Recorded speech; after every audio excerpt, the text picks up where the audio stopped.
Okay, well, I am here with Kailey Lefko, teacher, co-founder of Educalme, co-host of the Balanced Educator Podcast. Kailey, thank you so much for joining me. Thank you so much for having me, Luke. This is going to be fun. I'm excited. Yeah, I've been looking forward to this. I've been listening to a lot of your stuff. It's really great. And I guess I kind of wanted to start at the foundation of all of it, which is mindfulness. And we'll kind of circle back to, but you do a great job in the first video of the Educalme program, giving your definition of what mindfulness is. So for people listening, how would you define mindfulness? Kind of a big idea, but how would you define that? Yeah, so we like to define it as mindfulness is the practice of paying attention to the present moment on purpose with openness and curiosity. So when we're practicing mindfulness, it's really a skill that we're developing that, just like any skill we learn, whether that's reading, whether that's math, you sit and you formally have a practice to learn this skill. And then that's a skill that you can take with you into your life. So with mindfulness, it's kind of this two parts. Number one, we actually sit and practice. How do we pay attention to the present moment on purpose? Like what's really happening right now? So with that practice, generally, we're kind of learning to recognize the sensations in our body or the sounds around us or the thoughts that we're thinking in this present moment. And we learn to just be open and observe our experience. And as we do that, we learn all sorts of really amazing skills that we can bring with us into our lives, which allow us to move through life with resilience, focus, self-awareness, self-regulation, all these things that are great to be able to do as adults, and also just phenomenal for students to be able to do in the classroom. It really makes their job as learners easier, and it makes our job as teachers easier because everyone's just focused and ready to learn. It's great. For sure. And that's, I think, what kind of initially brought me to all the things that you're doing. I'm a proponent of mindfulness practice in my own life. So then incorporating that in the classroom makes sense. But what brought you personally initially to a mindfulness practice? Yeah. So as a lot of new teachers, I started out the profession super gung-ho, loved what I was doing. I just wanted to change the world. And I started burning out really quick because I really hadn't yet discovered how to find that balance between work and life, but also just a way to manage my emotions and my feelings and the overwhelm I was feeling as a new teacher throughout my day.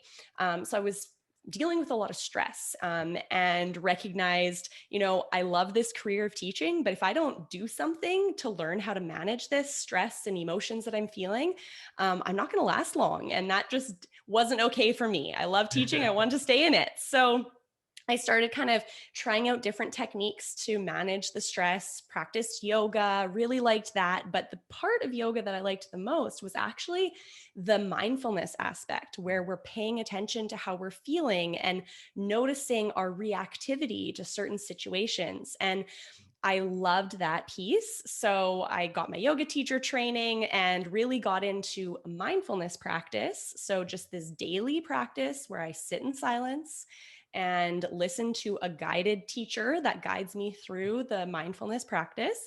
And I started with like 2 minutes because that's all I felt that I could fit in my day. And then I recognized, wow, this is really helping me.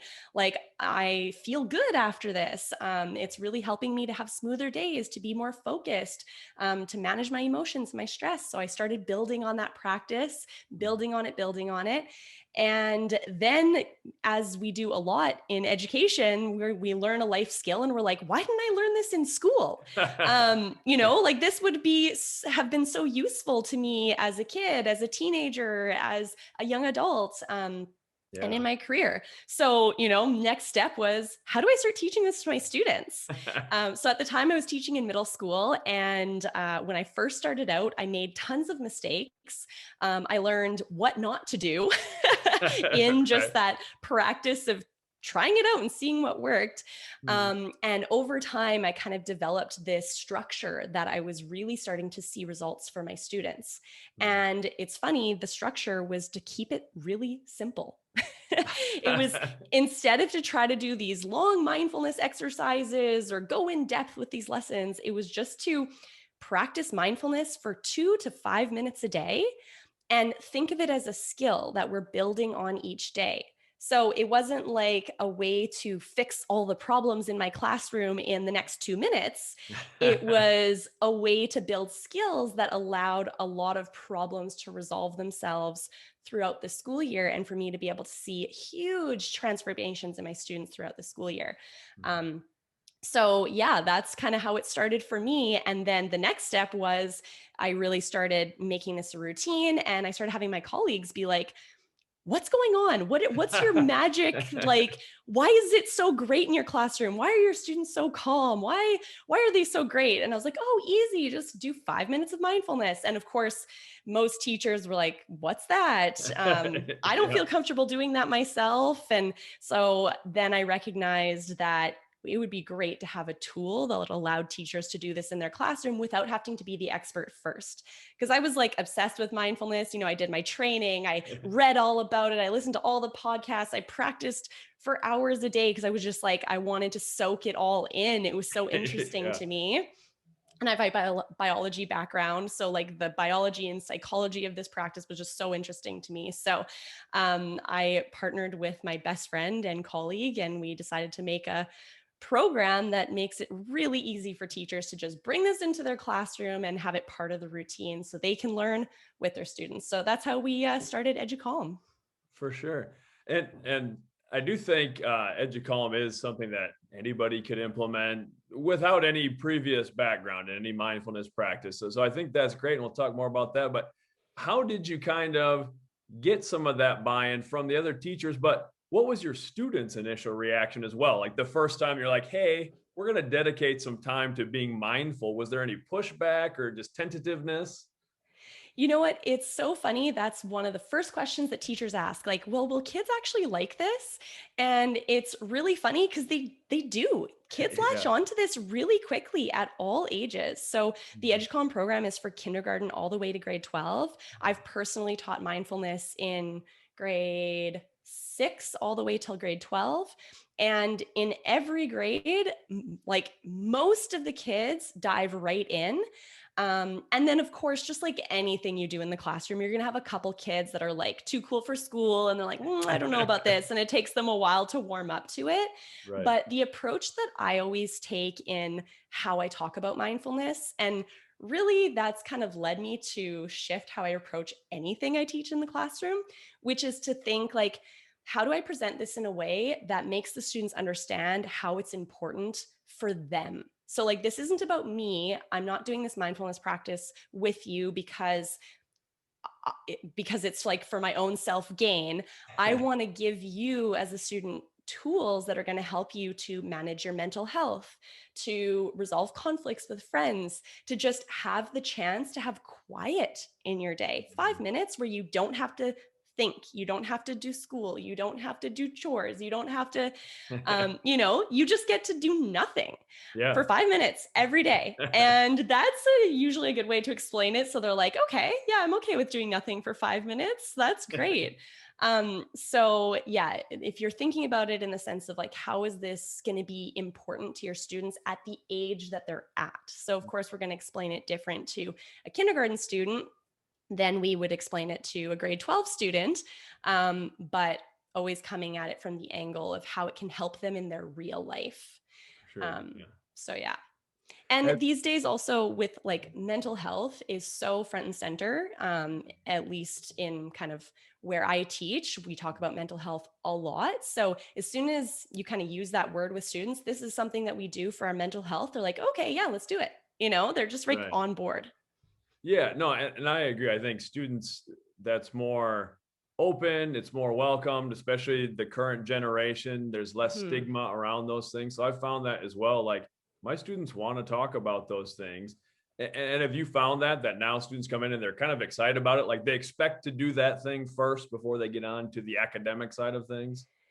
Absolutely. And that's another way that I present it is like, this is our warm up for learning. So we're getting our brain and our body ready for calm and focused learning.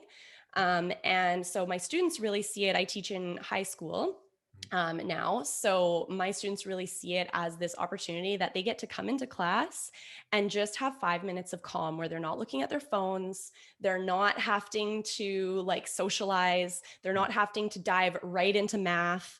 They have 5 minutes where they can just do nothing and let their brain settle. And I get so much feedback from my students about how much they appreciate that time. Because we just live in a society that's so rushed. And especially, high school students, they often have a lot of stuff on their plates. They have school, they have expectations from teachers, from parents, from friends. Like, there's a lot going on in their head when they're coming into our classrooms. So when we can give them the chance to sort of settle that, organize that, deal with their own emotions before we jump into the academics, we can actually move so much faster through academics, which is really interesting because it's kind of like this mind flip for teachers. Like, wait, I'm devoting 5 minutes of my 60-minute period with my students towards mindfulness. What a waste of time. But actually, and all of the teachers that we surveyed that use our program, they all said that they gain both instructional time and prep time back when they use the mindfulness program that we offer, because then students are calm, they're focused, and they're ready to learn. So I think of it as like a slingshot. We're like pulling back a bit, we're pulling our students back for that 5 minutes before the start of our period, but then they're ready, they're primed. And once we do start the instruction, it's like, we can go right ahead. And of course, as they're practicing mindfulness daily, they're learning all sorts of skills that help them to be better learners and better performers, to be able to perform better on tests, on other evaluations, presentations. They have skills to manage their stress, their anxiety, their nervousness, their worry, all those emotions, excitement. They're excited for something, it's hard to focus. They have skills and tools and strategies that they've learned from practicing mindfulness to be able to refocus and be present in this moment on purpose while they're learning. Yeah, that's perfect. I love the analogy of the slingshot. I think that's right on. And I found that as well with any kind of social emotional learning. Teachers are sometimes tentative because there is the pressure to put so much into the amount of time we have allotted. But I found that as well. It goes much more smoothly. Students are more engaged. You really do save time. And have you found, for me, I found that it's really strengthened my relationship with my students. Have you found the same? Big time. I find that by doing this daily mindfulness practice, students then recognize your classroom as a safe space. They recognize that your classroom is a place where they can relax, where they can kind of be themselves. And it brings up a lot of conversation about, how are we doing today? How are we feeling? Where are our emotions at? It creates this like opportunity, this space for us to have open conversations, and from this space of non-reactivity. Because as the teacher, we're also really busy. Obviously, we've got a lot on our plates, a lot of thoughts going on, and taking that 5 minutes with our students to practice mindfulness with our students slows us down and allows us to be more present with our students, and they feel that, and so they feel more comfortable coming to us if they have problems, talking one-on-one. And we're creating a trauma sensitive space in our classroom by doing this practice. So when students feel safe, their brain and their body are in a space where they're also ready to learn. So that connection is so important. And this is just kind of like a springboard towards creating that connection. And is that something that you share with your students? Like, you know, always keeping a professional relationship, but talking about like, hey, when I'm stressed, these are things that I do, or these things bother me. So this mindfulness practice is important to help me get through that. Absolutely. I really like to model the reality of like what my thought process is. So that'll oftentimes come up during stressful moments. This past year with COVID, we had a lot of conversations of, I would talk about, okay, so this is what I'm thinking about. This is how my thoughts are affecting how I feel in my body. This Mhm. is how those feelings, the emotions are affecting my actions. Mhm. And as I've recognized that this is affecting how I'm performing, here are some strategies that I like to implement. So that can be, just on a day where I'm feeling off or where I recognize there's kind of like a heaviness in the energy in the classroom, like everyone's kind of in a weird mood. So we'll have those chats. Or before presentations or tests, for example, I always start with a mindfulness practice and explain very specifically or explicitly, here is something that we can do to prepare our mind and body for this evaluation.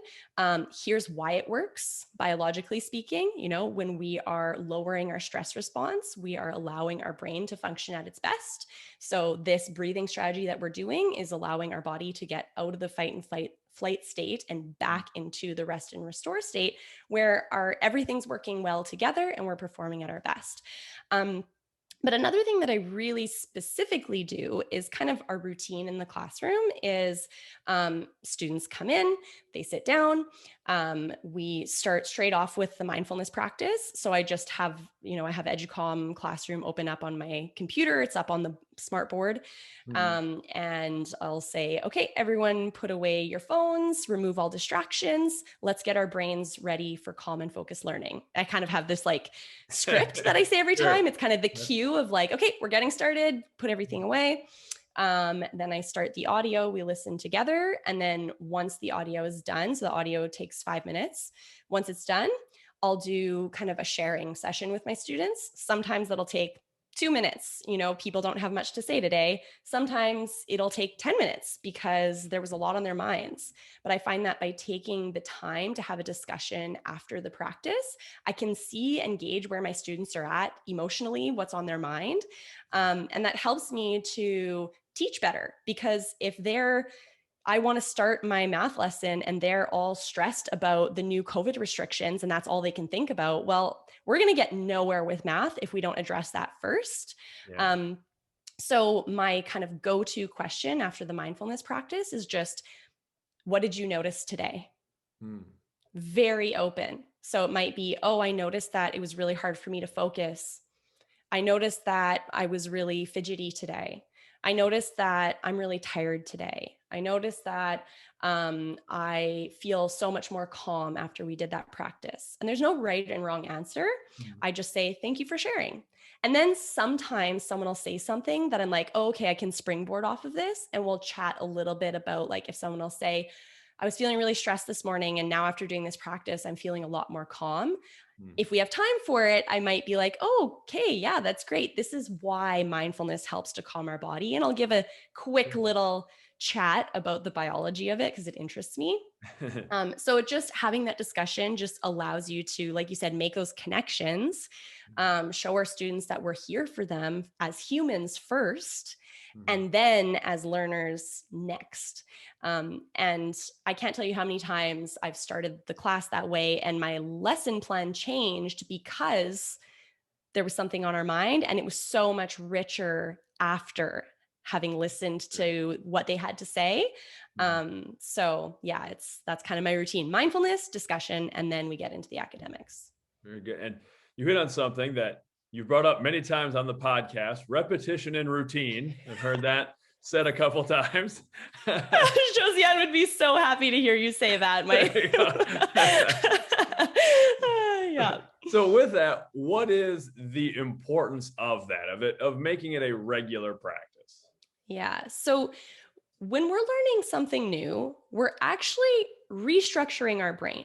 We're asking our brain to perform a task.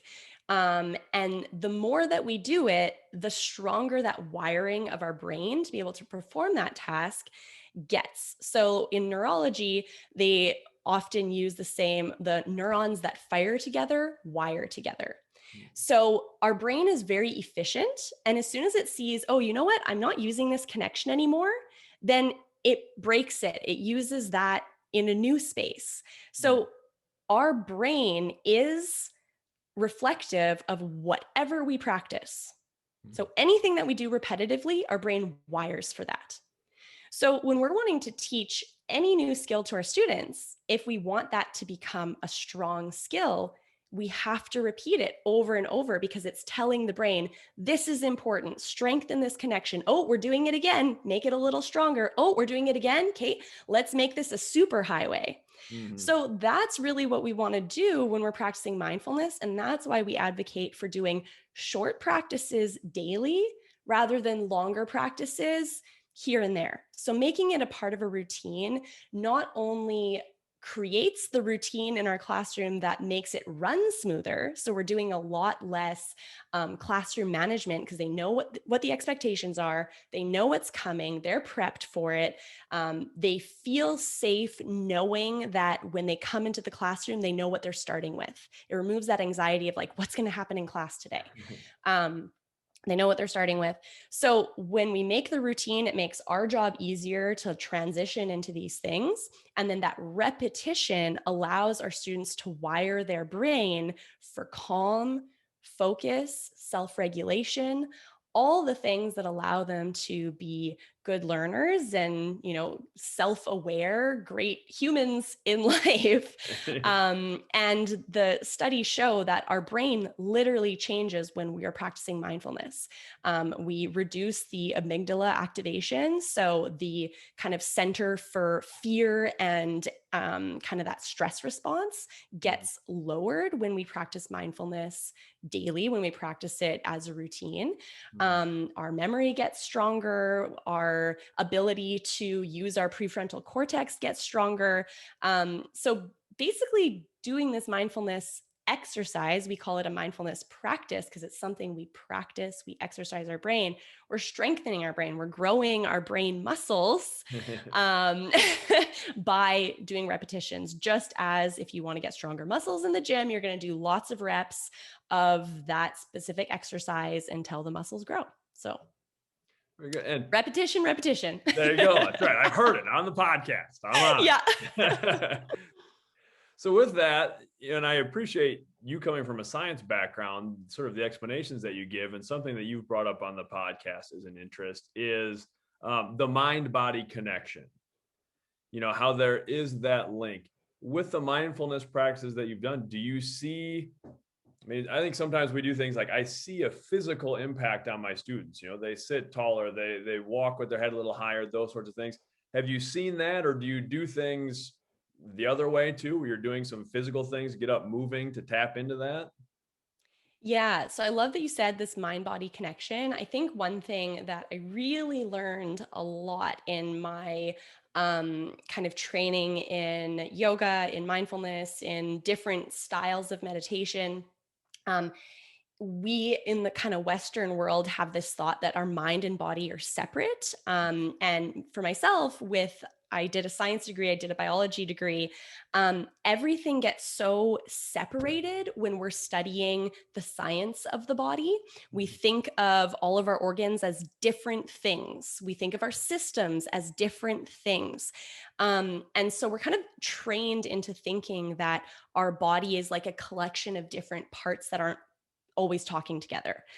That isn't the case. Our body is 100% of the time talking to our brain, and our brain is 100% of the time talking to our body. Our brain and body are never disconnected. So, and all of our organs are talking together. Like everything is always having a conversation. So if one thing is off, everything is off. It's this cascade effect. So when we are activating our body in a certain way, it affects our mind. When we're activating our mind in a certain way, it affects our body. So the other thing that we kind of like to detach is emotions. So emotions we think of as kind of like a fluffy thing, but really it's a very biological thing. Yeah. So our emotions are a messenger that allows our brain and our body to communicate.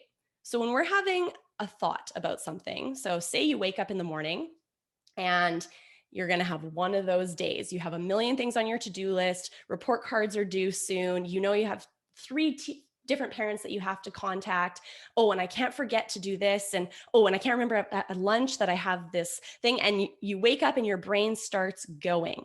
Well, you aren't actually at school yet, but those thoughts about the things that are coming up are already creating the signal that your brain sends to your body that stress is coming. Prepare your body for action. So that's all that stress is it's just our brain telling our body time to prepare for action. Fight or flight, like we've got something coming up. So it's just our emotions are a communication for our brain to be able to tell our body how it should act in any given situation. That's super important. So that means when we're thinking a certain way, it affects how our body is feeling. So when we're doing a seated mindfulness practice, we are using our mind to observe, to pay attention to how our body is feeling in this present moment. So we might say something like, all right, bring your awareness into your feet. Notice how your feet are feeling right now. Now notice how your legs are feeling.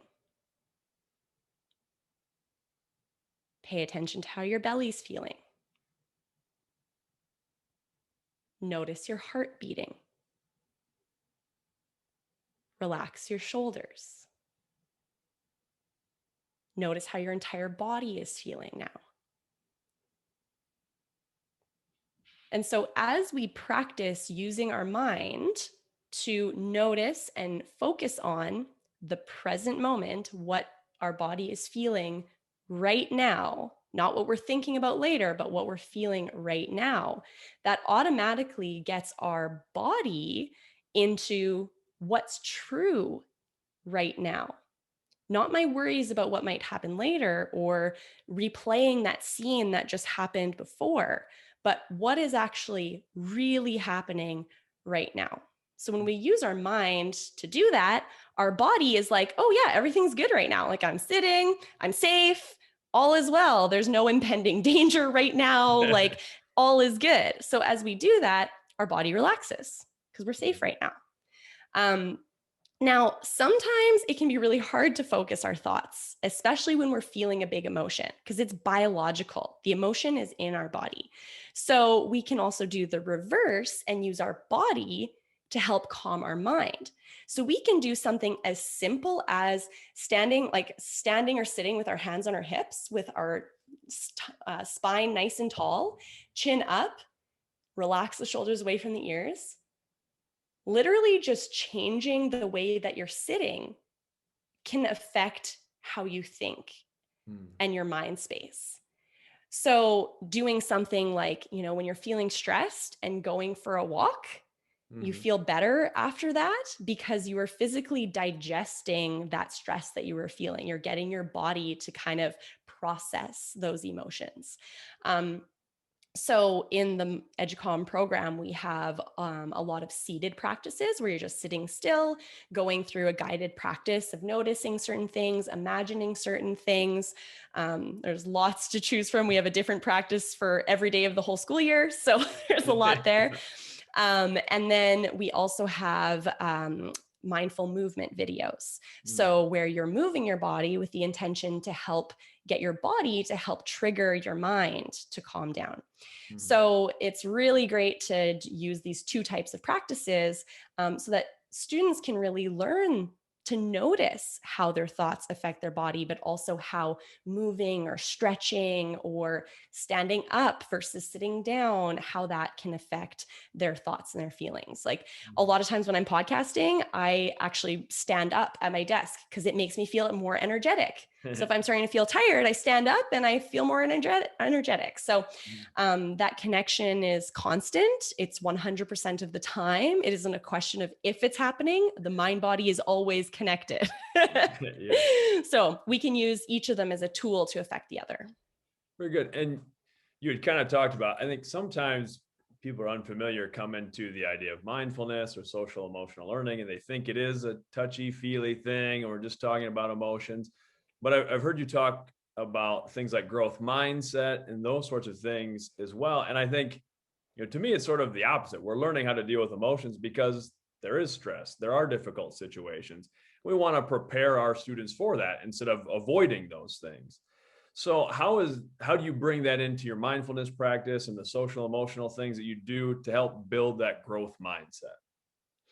Yeah. So growth mindset, we love to talk about. We actually have 2 units in the Educalme classroom program about growth mindset because it's such a important topic, and it ties in so well with mindfulness. At the base of mindfulness, one of these big kind of I guess buckets or areas you can talk about with mindfulness is having this beginner mindset, of approaching things with curiosity and openness, and really paying attention to the process and what you get to learn through the process of doing something rather than only focusing on the outcome.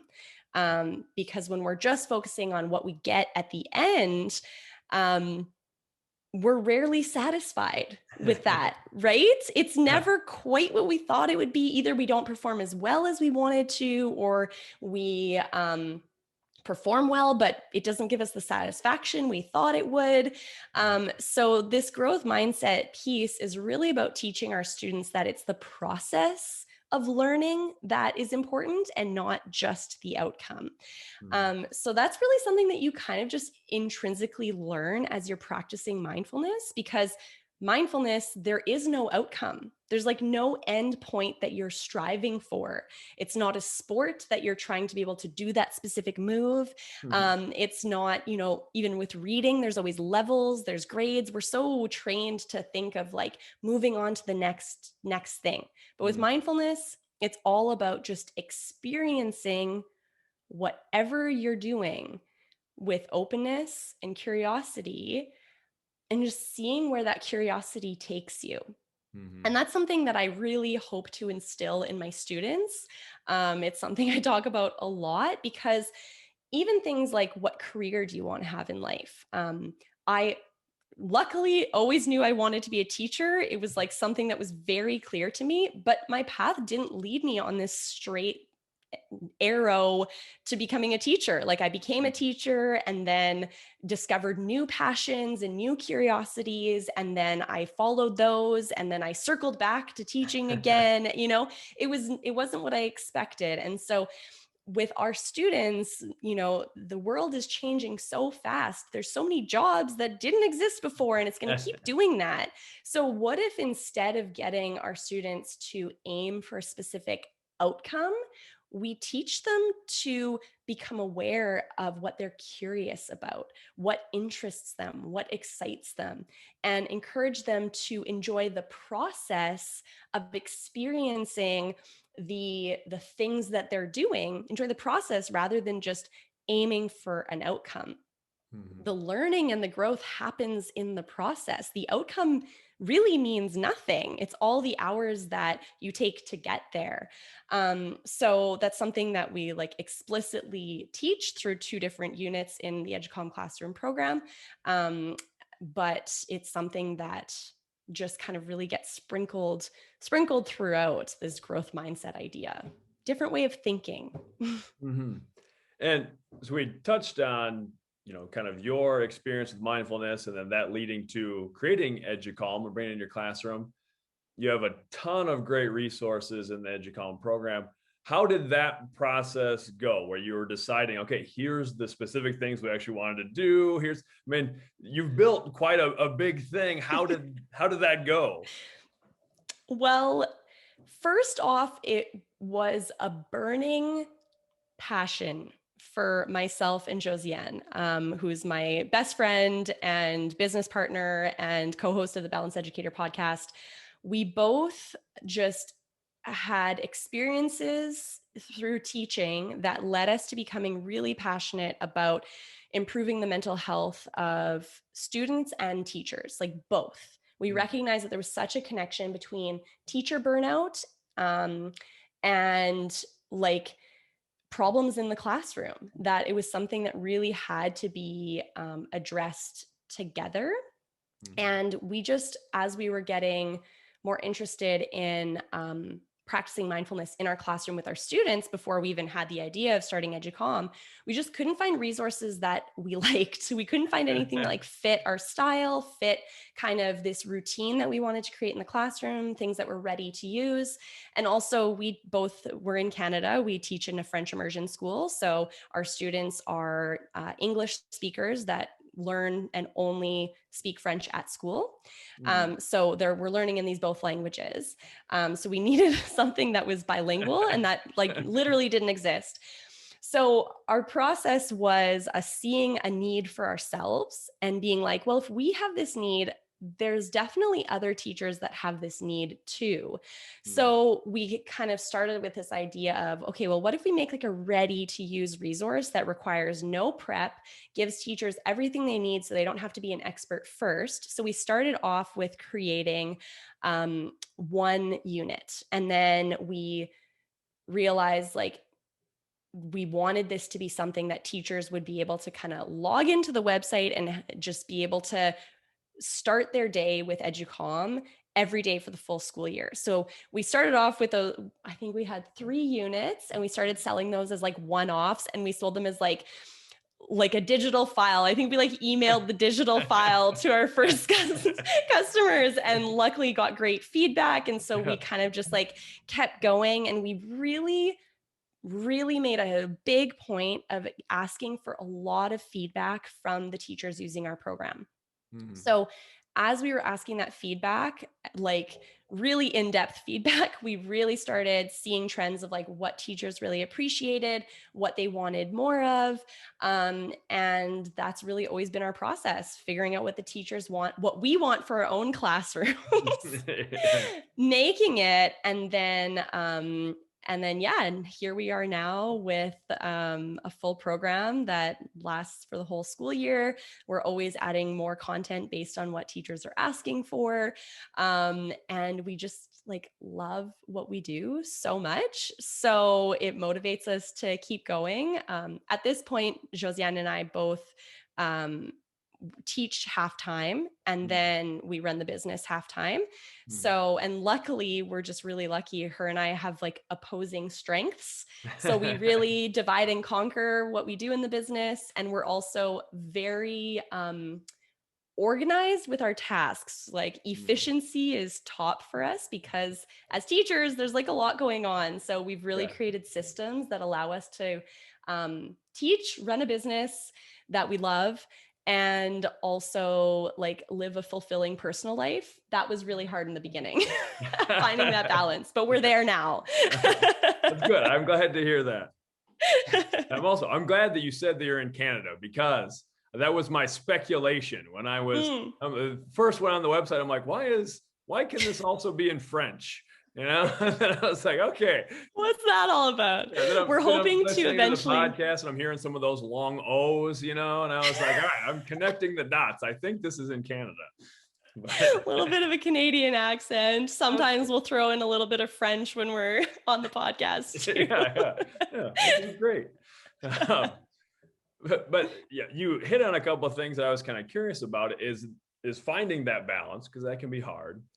Have you found now, though, because I've kind of found with some of the other things that I've done, you know, writing and social emotional stuff outside of school, I was kind of worried about that taking time away from the stuff I was doing in education and, you know, my roles as a father and other things like that. But I found ultimately, when I can balance the time, those things feed into like making me a better teacher, making me a better parent, making me a better coach, all those things. Have you found that as well? 100%. Yeah, that's such a great point. It's so interesting how things kind of circle back, because I mean, first off, like our program is for the classroom, and like we are constantly adding more and things like that based on our own experience in the classroom and based on the feedback we get from other teachers. But because I also like, we have our podcast and I give a lot of presentations, I do a lot of professional development workshops for schools. So in my process of preparing for these things, I'm learning more. And so it's really fueling my skills and my understanding of things. And I bring that back into the classroom. And interestingly enough, I now teach a business course. So it was so interesting to see that, like, I was a teacher, started a business, so had to learn so much about how to start a business. I didn't know that. So Josiane and I were like Right. spending so much time on professional development about how to run a business. Yeah. And so that seemed like two totally separate things, but then it all circled back when then I got asked to teach a business course, a grade 12 business course. And I'm like, this is great. So yeah, it just kind of, if you keep, and that's why I really like to teach my students, like, follow your interests and your curiosities, because you never know what that's going to bring you. If you just go towards the things that I don't necessarily want to say you're passionate about, because like sometimes you don't feel passionate about things, but I think we can all be curious about things and recognize where we like to spend our time and what energizes us. So yeah, I just focus on making sure I'm learning the things that energize me and interest me. So it always feels like it's filling my tank, like my business endeavors feel like they're filling me up, not draining me. As soon as it feels like it's draining me, I'm like, I need to do a shift here. Like, I'm not on the right path anymore. I need to be moving more, spending more of my time on what is fulfilling me, because that's the point, right? Right. Isn't that the point in life? Like, to do the things that fulfill us? I hope so. Yeah. So if we're spending the time doing the things that fulfill us, then that just automatically spills over to everyone we interact with, whether that be, whoever's interacting with our business, our students, our colleagues, our friends. So that's my main focus. Like, spend my time and energy on the things that fuel me and feel uplifting. Mm-hmm. Have you found that your students connect to that as well? Because that was something, again, I tried to be very separate about a lot of those things for a long time, whether it's, like I have a book out, like those sorts of things. I'm like, well, I want to keep that very separate. But then I found like my kids connect with that and they think that's cool. That like, hey, like you have a book, like a real book that like, people can read. And like to them, it kind of shows them that like these other things are possible if you want to do that. Have you found that as well? Absolutely. I think it's so like enriching for our students to see and learn about how we spend our time, because it's a model for them that, like, oh, that's an option for me. If you're doing it, that could be something that I do too. What, you wrote an actual book? That's something that real people do. Now I know someone that's written a book. That's an option for me too. I've had lots of like colleagues and friends actually come up to me and be like, I never thought starting a business could be an option for me until I saw you do it and realized, oh yeah, normal people can start businesses. So I think it's so important. Like, oh yeah, normal people practice mindfulness, or like someone I know practices mindfulness. It makes having different interests and being a complex person possible. And I think that's something that, like, especially for middle school, high school students, with social media, they're so used to seeing people like branded, right? So like they only show one facet of who they are as a human online, and all the other things are hidden. And it kind of tricks you into thinking that like people are just a one faceted thing and are only interested in one thing. So I think when we can be open with our students about just like all of the different things that we do with our time and what interests us and what we're passionate or curious about, it like allows them to recognize that they don't have to just be an expert at one thing. They can like have lots of different interests and passions, and your life doesn't have to have just like one straight and narrow path. It can veer and twist and turn, and that's the fun of it. So Absolutely. So I want to, at least can I, direct people to, and we'll link Educalme and all that stuff to these things we post too. But, I would recommend for anyone listening to this, check out the podcast, the Balanced Educator Podcast. You guys hit on a lot of great topics there. And I would say, I mean, they're great to listen to chronologically, but you don't have to either. I mean, they're, by topic. I think that's great. And then you guys do the free trial of Educalme. yes. And I would say that's a great place to start for anyone who's even just wondering about mindfulness. So with that, I would recommend anybody check that out. Even if you're not a teacher, I think it's a great thing for parents, anybody interested in it. But what would you say is advice to anyone who's like, okay, I want to start exploring this for my classroom, for my life? Where's a good place to start? I would say start with our website because all of our stuff is linked to our website. So educalme.com. So that's spelled Educalme. Calm is spelled the French way. I put that together too. It took me a minute because I'm like, why is there an E? And then I'm the French. Like, all Educalme. right, I'm figuring Yeah. out this puzzle. It's all making sense now. Yeah. So in French, it's Educalme. So that's why there's an E at the end. Good. But yeah, it's pronounced Educalme. So yeah, start at the website. I think it really helps to just kind of like read through our website. I think we do a decent enough job explaining kind of what mindfulness is, what the program is. And then if you are a person that like naturally likes to learn things before you dive in, listen to the podcast. Like you said, we have now we're at 100 and almost 140 episodes. Like there's a lot of free content there that you can use for personal development and professional development. So if you're like, I'm curious about this for myself, not ready to get into the classroom with it yet, then listen to our episodes that are more based on self-awareness, mindfulness, well-being for teachers. And then once you're ready to start bringing this into the classroom, if you're a person that kind of likes to learn first, listen to the podcast, lots of information there on how to start doing this in the classroom. We get a lot of feedback from people that really like listening to our episodes where we interview teachers that use our program and they explain how they do it in their classroom, because that can really help you to like start visualizing how this can look for you. But if you aren't a big podcast person, you're like, I just want to dive right in, sign up for the free trial. That gives you access to the first unit of our program, plus training on how to use our program. So when you sign up for the free trial, there's a video that you can watch that'll explain exactly how to use the resources.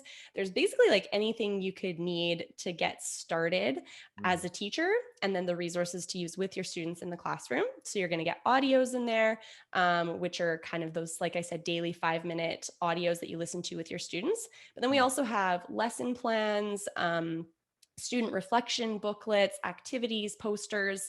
So there's a lot to like support the practice if you want to bring it into other things that you do in the classroom. If you teach languages or health class or social emotional learning, those are all things that are like ready to use that you can tie to the audios that you're listening to. And that free trial never expires. So if you're like, I don't need to do this, or I don't want to do it every single day, that free trial might be more than enough for you to get started and like have all the resources that you need. But if you're like, I want to dive all the way in, like I am jumping into feet, then you might want to sign up for a membership, which is going to give you a full year of ready to use mindfulness resources that touch on lots of different themes. There's, emotions, self-awareness, self-confidence, mindful movement, growth mindset, lots of different things that we touch on. And it's for kindergarten all the way to grade 12. So any age group can use it. So simple. That was kind of like, we have like a tiered approach, it's like, if you're just a beginner, start with the podcast. If you're ready to dive in, do the free trial. Then if you're liking that, then you can buy the membership. Oh, I think that's great. And that's, not only for people going into it, but like you said, I think it's so nice. It's K through 12. It's very articulated that you can start the foundation of these things with students when they're young and build on it all the way through. And it's the same for anybody interested in using it. And I will say, just after going through it, it's ready to go. I mean, I think sometimes teachers are hesitant of like, well, what am I going to have to adapt to my classroom? And I would say the resources are there. There's the checklist, there's visuals there. I mean, I'd say you could roll it out and be going pretty immediately in a classroom. Yeah. And that, I love hearing that feedback, because that's really what we're aiming for. Because I think the biggest hurdle for teachers starting out is we're really used to having these types of resources created by people that aren't actually teachers. There's a lot of these mindfulness programs and stuff that just they're great, but they require a lot of work and lesson planning and preparation and learning on the teacher's end. And I think that's where that's the biggest hurdle for a lot of teachers of why they don't do this in the classroom. So that was our really huge goal. The main point of our program is to remove those hurdles completely. Like you can literally sign into the free trial and get started immediately if you want. It's like really ready to go. Just sign in. And also like there's lots of stuff in there. So you don't have to use it all. It's kind of like a smorgasbord, Yeah. It's like a buffet, the audios are the main thing. And then there's all sorts of additional things that can support you and allow you to bring it into other areas that you teach, but they're absolutely not necessary. You get to use what you want to use. And you can go back for seconds. Yes, exactly. That is one thing you hit on. I suppose it's a bias on my part, but sometimes through some of these things I do, you'd find these other, programs, but they're not written by teachers. It's created by some other organization. And if you worked in education for a while, we know all these government mandates and things that we get that aren't made by education people.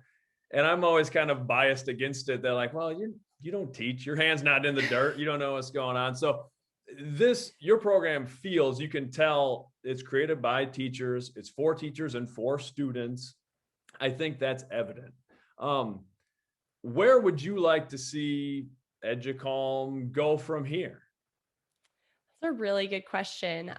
We want to just keep supporting our teachers and learners and kind of keep our finger on the pulse of what's needed in education. So for example, like last year when everyone was doing remote learning, we created resources to support teachers in using our program through remote learning. So that was really important to us. Moving forward, we really are always focused on the teachers. What do they need? What are they asking for? What's missing right now? What are they having a hard time finding that we can make their lives easier? Like really our number one mission is like make teachers' lives easier. Make wellness easy for the classroom. We do hope to eventually translate our program to Spanish as well, because we've had a few American teachers ask us because they're kind of in a bit down here. Yeah, exactly. A lot more Spanish where you're at. So hopefully that's something that we can do in the future. But for now, we're just getting teachers the resources that they need to make social emotional learning and well-being in the classroom easy, removing those hurdles. Well, that's exciting. This has been a lot of fun, I guess. Is there anything else that you want to mention? Like I said, we will kind of link everything on my website and all the streaming stuff so people can connect to that. But I think, this has been awesome. I appreciate talking to you. Anything else that you want to share or add?